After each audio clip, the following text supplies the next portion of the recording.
Hello and welcome to Roots and Wings Iwacu. Remember, we do explore in lives, in dreams of foreigners living in Rwanda, but also get to know more about the dreams of Rwandans building abroad the country, abroad their home country. My name is Enora Gladys as your host, and today I'm really honored to be having a filmmaker, a content creator, a professional droner, a pilot, and also has a really long journey in filmmaking from Iraq, Qatar, Turkey, and now in Rwanda. Please join me as we welcome Ibraheem. Mushtaq, welcome very much. Thank you so much. What a nice introduction. Thank you so much.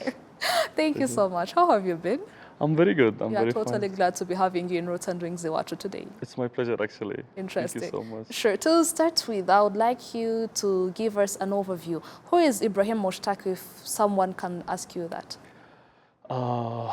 He's just a young filmmaker, passionate about his job, his dream, going to achieve all things he said he will do, because every year I start a list and I go hard to achieve them. I'm from Iraq. During the war in Iraq, we moved to Qatar. My father was working in Qatar. He was working in Iraq, then he moved to Qatar. And then we all moved to Qatar. So my early, let's say, childhood was started in Qatar. And just before high school, a couple of years before high school, I moved to Turkey to finish my high school there and to enroll in a university, which I took my bachelor degree from cinema and television. And ever since then, I started working from there. I finished my university. I started working in my field in filmmaking. And then I came to Africa. Interesting. Yeah. Oh, that's a bit about your introduction and how you grew up. We are just going to have a very short break of a transition, and then we'll come back with Ibraheem telling us what inspired him really to become Ibraheem that we see today, a professional filmmaker in cinema, having also his own company. We'll be back in a short time.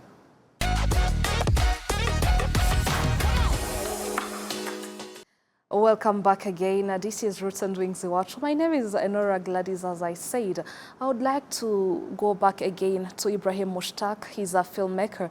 What inspired you? Take us back to your journey. What inspired you to become a filmmaker in your young age and also specialize in TV?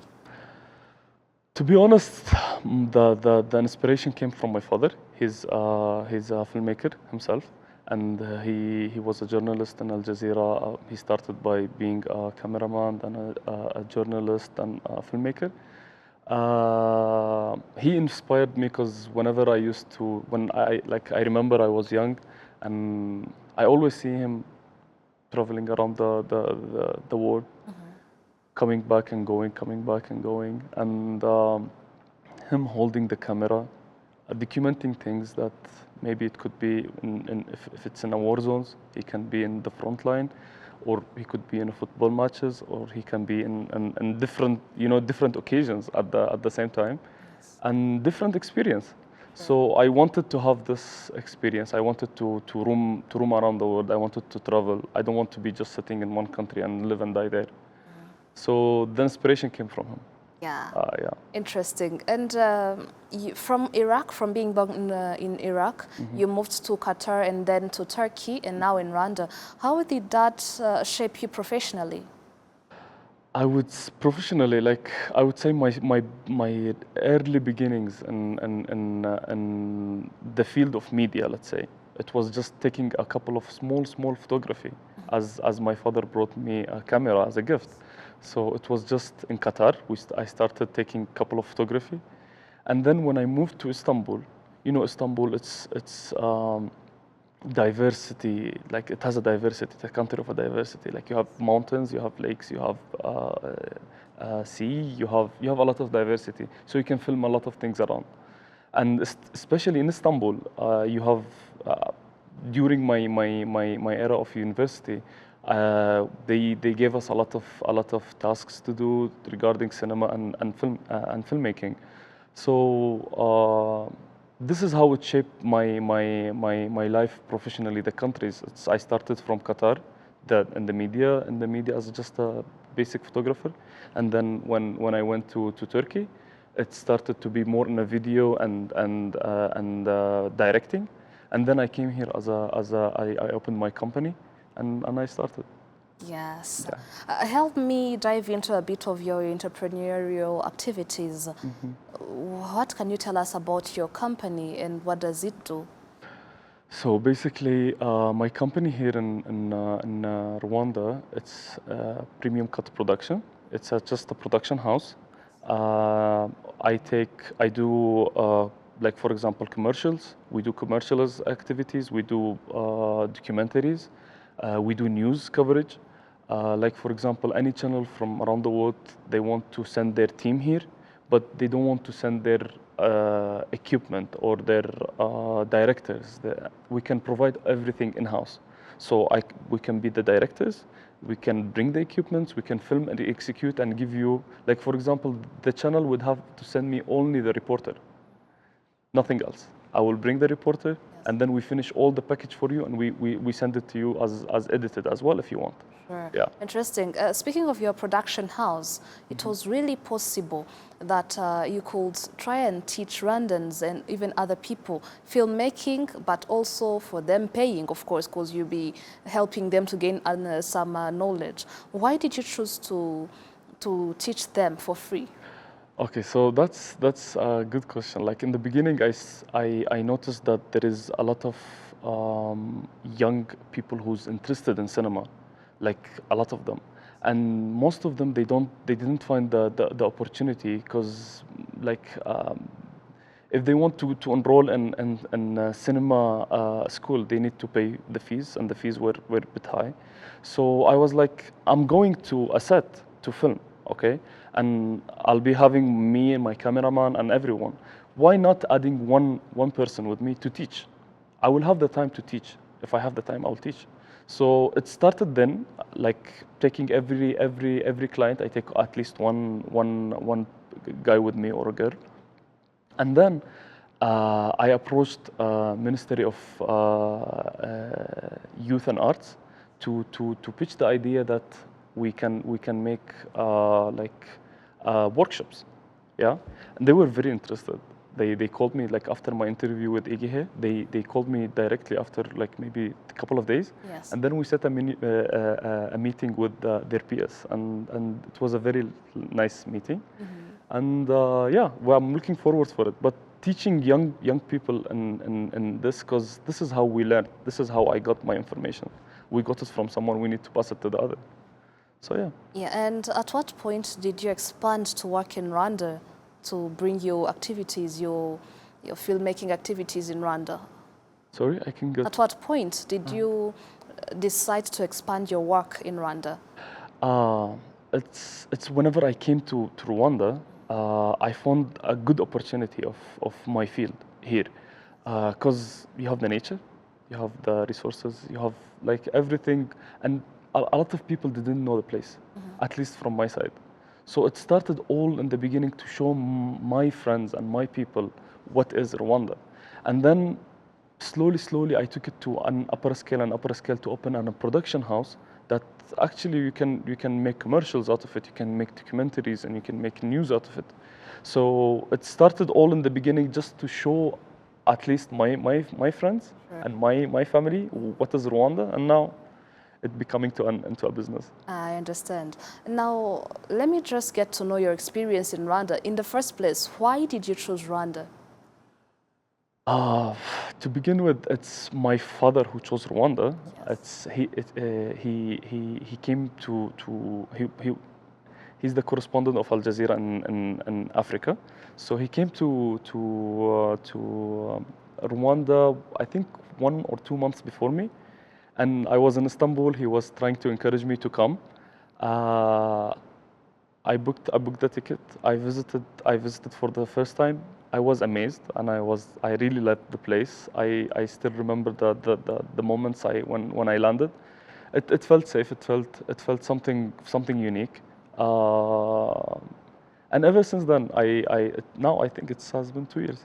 Oh, really? in Rwanda, yeah. Very interesting. And what challenges do you face normally in establishing a business, especially in a country where you don't have the same native language? Because I know some people, of course, have some kind of challenges. How does it work? I think like I think you need to correct this questions because there is no challenges to open a company in Rwanda. It costs literally $0 to open a company. Yeah, and it's like you will get the approval within 1 week to like everything with the RTB certificate and everything. So I don't think there is any challenges to open a company, to establish a company in Rwanda. But regarding even the language, everyone speaks English. Yes. And if you are a French speaker, they speak French as well. And if you speak a language that no one can speak, also there is companies that you can hire to apply from them to get your things done if you don't speak the language. But I mean, like challenges, I did not face anything yet. Yeah. Interesting. As a licensed drone pilot and filmmaker, of course, what excites you most about filming in Rwanda? Because I've been seeing some videos going around, you filming, you in the UCI 2025 in Yes. Kigali, and also in Nyungwe Forest. Yes. Yes. Like whatever you see from the ground in Rwanda is something else from up when you see it with the drone vision. It's something else. Like it was always a dream of mine, like to have to be a pilot, to be like an airplane pilot. I couldn't. I seeked media and I seeked filmmaking. So I was like, yeah, I'm into drone filming. So filming Kigali from above it's something really unique, something really amazing. I'm looking forward this month. I have filming in Gisenyi, Musanze, Rusizi as well. So I want to see. I've been to all cities of Rwanda. Like I've been around for that past 2 years. I've been I think to most of the cities in the country. But I want to see them from above now. I want to see them with drone shots, how it will be, and it's all just for the sake to document the I'm living here and I'm taking a lot of footage now. I think I have from Rwanda only 6 terabytes of footage. Yes. In the past 2 years. So I want to take as much as I can. Maybe we can do a long movie out of it or something else later on. Awesome. Ibraheem, you're really passionate in showcasing Rwanda beyond stereotypes. What narratives are you hoping to amplify? Like, come and see. You need to come and see, because sitting there just judging the place of what you hear about it. Believe me, if you land in the place, it will change your mind. Because I've heard a lot of like, even I'm active on social media. I'm a content creator on my platform. I have like roughly 19K. I receive a lot of like stereotypes. People who's telling me, you're coming here, why? And they say. So I was like, man, just come and see by yourself. Instead of saying that they say and they say, just come and see. And I tried to bring friends, relatives, my friends, to come and see the country, and people will tell other people. So my advice to them is just you need to come to the country to visit it, to give it a chance, and then you will know that all these stereotypes is just lies and it's not here anymore. Awesome. Yeah. What does your international background influence the way you tell the African stories? Excuse me? What does your international background influence? I mean, you've been in Qatar, in Turkey, and now you're in Rwanda. How does that influence the stories you tell about Rwanda? Like, see, Qatar, Turkey, and Rwanda is like three different continents. Yeah, my aim is to visit all continents and to make stories from all continents and to give the human perspective of it. Okay, I'm not just coming here to make commercials or just to make documentaries and I'm leaving. I want to make the sound of the human, their voice. What do they have to tell the story that they tell? So from Qatar, I have things I learned. Yes. Of course, it's a Middle Eastern country, Yeah. which I was raised there, and it like I have a love for Qatar no one can imagine. Okay, it's just like equal to love to my own country, to Iraq. And in Turkey, I spent my let's say it between teenaging to university era, so it also has a big place in my heart. I speak the language fluently, and in Rwanda, I started to speak the language, so I'm trying my best to Some learn. words. Yeah, I'm trying my best. What are they? I'm like, you say ariko a lot, like, but you say moramutse, you say mezabites, you say, yeah, I'm trying to learn the language, but as I told you, I want to get involved in the culture itself, Yeah. to tell their to be able to tell the story. If I don't know them, I cannot tell their story. So yeah. Okay, awesome. And concerning the mentorship and the impact, of course, you mentor and share filmmaking knowledge with your creatives. Why is mentorship important to you? I mean, like, without mentorship, there is like someone to go back to. Yeah, like you need that human to go back to ask if like he's my mentor. Yeah, I would like my mentor in filmmaking and in life. He's my father. I go back and most of my critical decisions, I go back to him. So it's also in filmmaking, it's important because you need someone who understands filmmaking. Like you are not talking to a teacher or you are talking to like a music instrument player, a musician to ask him about filmmaking. Sure. No, you need to find someone who's like you. And if you are lucky enough, it will be your father, that he's just like you. So yeah. Yeah. What potential do you see in Rwanda's filmmakers, the young ones, of course, because we have a growing industry probably? A huge potential, because it's just like whenever some of them, they are not on social media, so you need to discover by yourself. Yes. Okay, guys, you have a talented people, you have a talented filmmakers, because it's just like this week I was looking for some of cinematographers and filmmakers in the country. I was seeking a lot for 1 week, and it was really tiring because I couldn't find a lot of people online. The people I found offline, and the footage they sent me that they took, and the art they did, it was really incredible. Like opening a filming school in Kigali would be the best investment you can ever do, and especially if you do it at the beginning for free. It's just to help, and then it's these people that you will help. They will never leave you. They will be your team. So it's you can rely on them whenever you have a project. Sure. You can like they will never leave you, because I have that guy I trained. Yes. And I trained him last year for a couple of days. Till today he comes with me in sets, and he's very good, videographer now. Awesome. Yeah. What do you believe Rwanda's creative industry needs to compete globally? Compete in media industry. Yes, media industry. Like, I don't know, like maybe to have more channels. Maybe if you can open more live channels, that you will have a competition in the country, and then you will take it abroad. But for me, it's not my say to say like what is for you to add, because I'm not that into media. I'm into filmmaking. I'm not into media and channels. It's true. I was a director for 3 years in Turkey as a TV director, but it's always what I can advise is what I saw outside.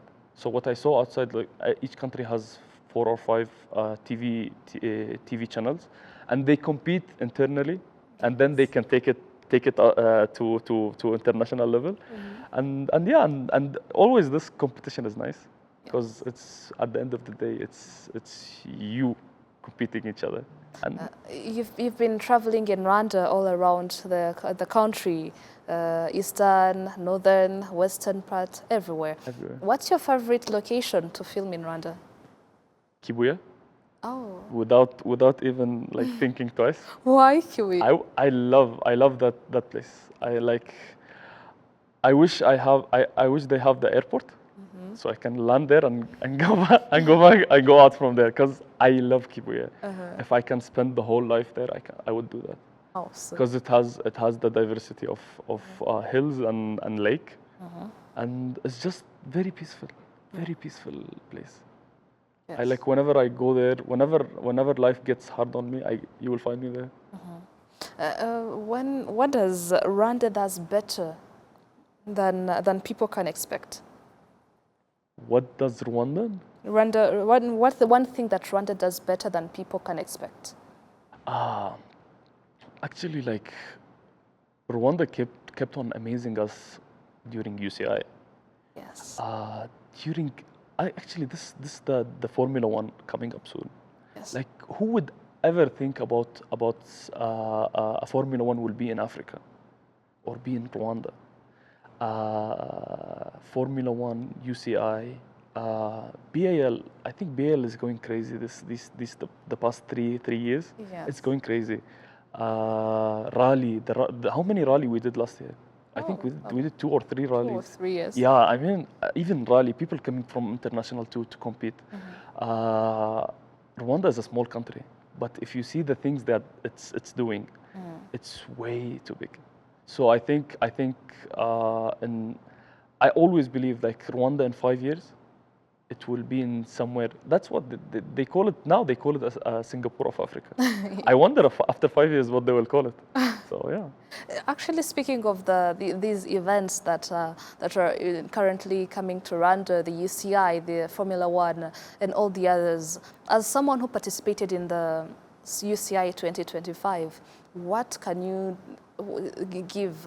Maybe what did you take as a takeaway from the experience? I took a lot of stuff. It was my first UCI to attend. Oh, wow. Yeah. So let's talk about the organization, from the food court and the fan zones, Yes. to the behind the scenes, where you see the cyclists taking rest and drinking their water, and their team are cheering them to go on, and if they want to change anything. It was such an experience, because I ran the marathon here in Rwanda. I know how it's uphill and downhill, and I wonder, these cyclists, what did they feel? Because it was a really tough race. Yes. It's, I think, one of the toughest races they have been to. The things I took out with me, wonderful pictures of the champions. I took. It was my first time to see His Excellency Okay. back then, Sure. so I took a wonderful picture that I will keep on remembering. Oh my.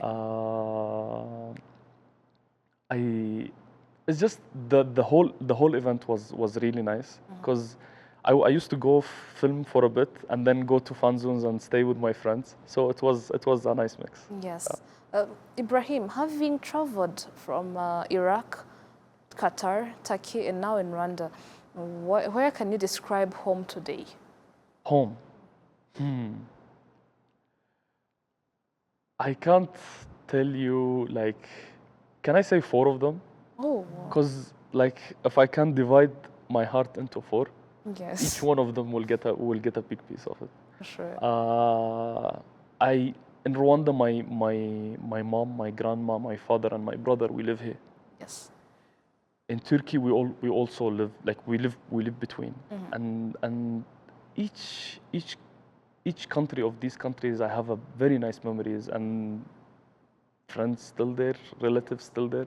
So even if one day I will leave Rwanda for a job or for a project, I'm leaving my family here. Yeah. So it's a home. Interesting. So I'll keep coming back. We are closely coming to our end of our TV program, but I would like to know, where do you see yourself and your company in 5 to 10 years to come? 5 to 10 years. I see that I have a big list of achievements to achieve in these 5 years. So I think I will take it more and more international. Hopefully, it's not about the company; it's about me. I always believe that anyone can build any company, but it's about the person who's operating it. And since I believe that I will get way bigger than this. Yes. Yeah. And what legacy would you like to leave, or maybe to have in the creative industry in Rwanda and all over the world where you've been, you know, doing Teach. it? I will teach. Like, especially if I have a skill, I would love to pass it to the next person. I would love to give it to the next person to just, if I know that this skill might open,